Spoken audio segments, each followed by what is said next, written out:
Bueno, cholo, como hay que... penalty miss করার জন্য ক্ষমা চাই, আমাকে ক্ষমা করে দিবেন।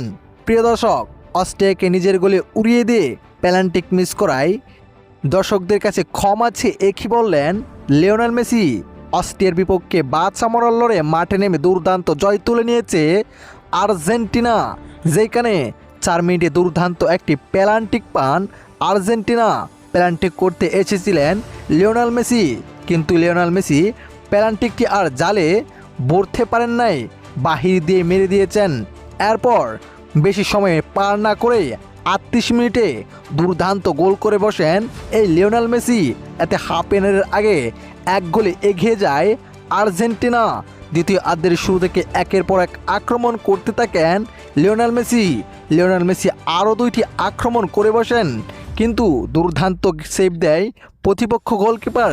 শেষ পর্যন্ত কুষ্টিয়াকে উড়িয়ে দিয়ে আর্জেন্টিনা দ্বিতীয় রাউন্ড নিশ্চিত করে ফেলল। এইদিকে পেনাল্টি মিস করায় দর্শকদের কাছে ক্ষমা চাইলেন ম্যাচ শেষে উপস্থাপকের প্রশ্নে, যেখানে তিনি বলেন পেনাল্টি মিস করায় ক্ষমা করে দিবেন। আমি জেনে মিস করি নাই, তবে দেওয়ার চেষ্টা করেছি। এ যাত্রায় ভাগ্য আমাদের সহায় নাই, তবে শেষ পর্যন্ত আমি গোল দিয়ে ম্যাচ জিতিয়েছি।